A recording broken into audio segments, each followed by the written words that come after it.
Hi there, welcome to Get Lit. My name's Pete Crooks. I'm senior editor and senior writer at Diablo magazine. And on Get Lit, we speak with Bay Area authors about their books and their creative process. Today we have a very special guest, a friend of mine whose books I just love. Please welcome Beth Lisick, the author of Helping Me Help Myself and Everybody into the Pool. Hey, Beth. Pete, it's so nice to be in this library. Beautiful this library, place is isn't it? incredible. Yeah, I got a tour before we sat down to do this. Well, it's a fantastic new library. I grew up going to the first incarnation of the Walnut Creek Public Library.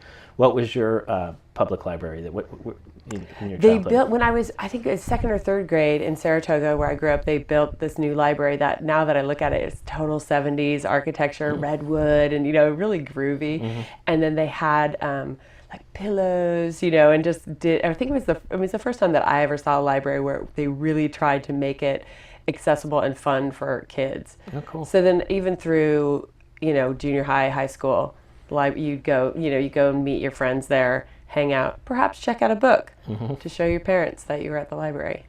Yeah, it's proof positive Yeah. that you're doing something good. Your childhood is such a big part of Everybody into the Pool, which was your first book to hit the New York Times bestseller list. I love that book. It's absolutely hilarious, but it kind of predates. Maybe it predates Curb Your Enthusiasm and Ricky Gervais's The Office and stuff as this kind of side-splitting humor that is so self-conscious and embarrassing and just unapologetic about the humiliation that we can go through as young people. Yeah, I somehow feel like I don't have that filter that makes me get embarrassed easily, or I just see it and I laugh at it too. And so, for me, it's fun to write about those things. So I think that there might be something genetically wrong with me that I'm willing to talk about that stuff, but I think it's funny. Yeah, to the benefit of your audience, myself included. The book is a series of short stories. Each chapter is its own kind of unique story, which makes it really fun to put on your nightstand because you can just read 12 pages, get a kind of complete story. Right, yeah, I tried to make them just standalone pieces that kind of worked in a book together, but yeah. Can you talk about the writing experience? How did you pick those stories? Like, were those just the 12 most or 15 most horrifying things that happened to you? Or? No, well, I tried to definitely pick stories from certain times in my life so that it would move forward in a chronological way.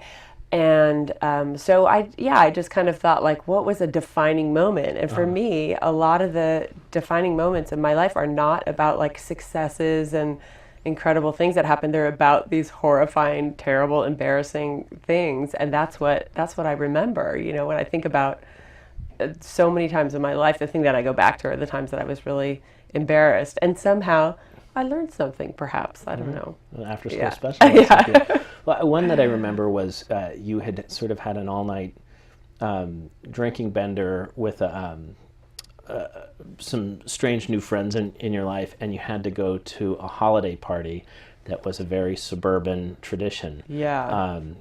Can you just sort of recap this? Well, I grew up going to my best friend Amy's mom's holiday luncheon, Kathy's Ladies Luncheon, and when we were growing up, we would serve at the luncheon and do all the dishes, and we'd get paid like $5 and clean up the wrapping paper. There's this big gift exchange, and the big carrot at the end of the stick was that when we had graduated from college, we were going to be invited as ladies to the ladies' luncheon. So my mom went to this, all the ladies in the neighborhood went, and so there's that weird, awkward time when you're still, you're supposed to be an adult, but you're, not really behaving like one. And I just thought that why wouldn't I just stay up all night, with some dude I just met who one of his job was like he had been to Chernobyl to help dismantle Chernobyl. He was like this Stanford, scholar and had worked at the World Bank, and this totally straight-laced guy, which I loved because it was so opposite of me. And then, whatever time it was, I was like, oh God, I got to go to that thing.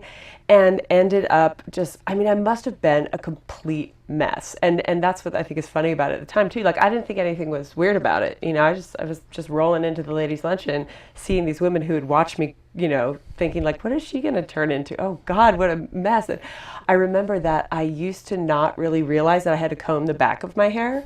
Like, I would look in the mirror and comb my hair and be like, all right, ready to go. And I just would have this snarl of like tangles in the back of my hair for probably, a couple years. Didn't really occur to me to comb the back of my I mean, so there's something, like somewhere on the autism spectrum is me, I think. Well, but also you had to bring a gift. Like, there's like a holiday gift exchange part of this. Yeah, and the it seems gift like exchange, it's a huge thing. Like these suburban ladies, middle upper class community, and they really have everything they could ever want. And so when it comes to bringing a gift for the gift exchange, they kind of try to outdo each other with what kind of fancy craft, they can bring from their, when they were in Santa Fe, over the winter, we were wintering in Santa Fe, and I just thought this would be the most incredible thing, or whatever it is. And so they all have these stories about, meeting like an Amish family and getting this doll or whatever it was. So yeah, and I had not had thought of a gift, and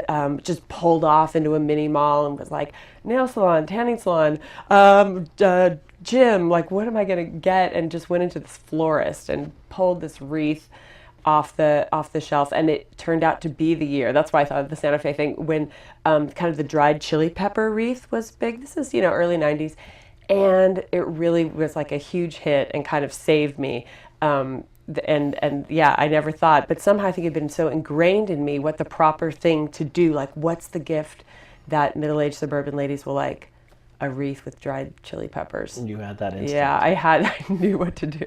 Well, that book was a huge success for you. It went on the New York Times bestseller list, and it served as the perfect launching pad to your next project, Helping Me Help Myself, which came out in 2008. Mm-hmm. And this is the book that when any writer sits down with it, they think, why didn't I think of it? Some people did think of it. There are books that have a similar theme, and there is so what I do in the book is every month I pick a new self-help program to try, right? So there is kind of this genre of stunt literature where people try things and write about their experience, kind of a gonzo journalism type, like I'm going to go into this thing I know nothing about mm-hmm. and see what happens.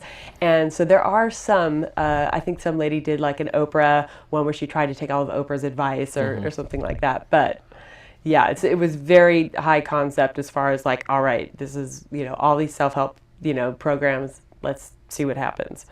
Well, you got to look at a range of them, and in doing so, we get to learn a lot more about your personal life, which is always very insightful and usually very, very funny. But also, you get to kind of take in the advice. And it seems like even though you're writing a humorous book, you want to take these seriously. You're not you're not looking to skewer anybody. No. I mean that, and I also want to go back and say when I said high concept, I mean high concept for me, because I'm not really an intellectual type person. But because these people, I mean, first of all, being a humor writer, it's always about finding something that's going to make me laugh and not doing something because it's the easy thing to do, right? I mean, and I think all writers, no matter what your genre is, you go through periods where you write something and it's kind of a placeholder and you're just kind of putting it there and you're going to go back and actually make it better later or do something to it that, that makes you feel better about it, that makes it more what you're trying to get at. And so I knew that with this topic, it's just full. It's like, the fish in the barrel, like so many things to make fun of. But at the same time, as I went to all these seminars and read all these books, I was like, these are, these people's lives, what they do, they've helped tons of people, millions of people, and they're not out there like, oh, I'm really going to pull one over on, how can I work this scam so that, I don't think that, for the most part, these people are really good people, and they're trying to help people, and they have this gift of being able to, write these books and speak and all this. So it was hard, because I kept wanting to go back to like, God, the hairdos and like the pancake makeup and like the cheesy, poses that people do on stage. And I just, that stuff fascinates me. Like, how can someone who just a minute ago was just being totally normal get up on stage and their performance style is so cheesy, yet they're trying to say something good, but it's like that line between who they are and their performance persona is so radically different, and the other one of when they're just being themselves is so much better. And so that to me was like kind of where I had to stop myself a lot from commenting on that.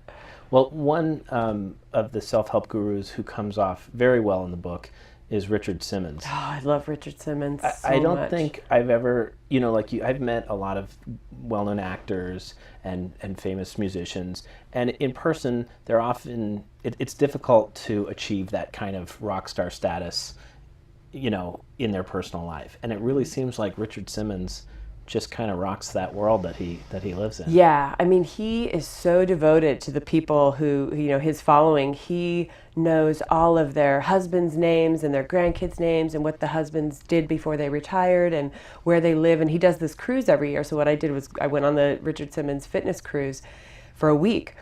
And being able to see him so much every day and just interacting with all these people, I was so impressed, and he cares so much.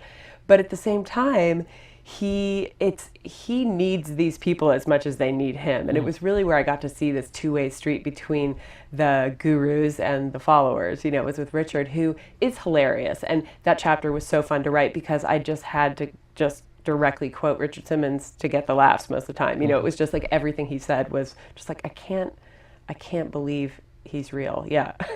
And he's funny, but also the kind of you know, Star Trek fan following of the Richard Simmons fanatics. It is deep, man. It is so crazy because Richard Simmons is not an out gay man. Like when you think of Richard, you know, and you think of also 2010 when this is whatever, this was 2006 that I was doing this. All right, so if Richard Simmons were gay, that would be fine. But Richard Simmons is not an out gay man, so whatever, we assume Richard Simmons is straight. And these women are crazy for him. And that was also a really interesting thing to see, that they love him, but they're also strangely attracted to him in this way that he would come over and they get really flustered and really excited. And that was cool to see too, just like these, you know, he's their rock star. Yeah, Richard Simmons. And he has this kind of Liberace thing going with his fans that is really fascinating. Yeah.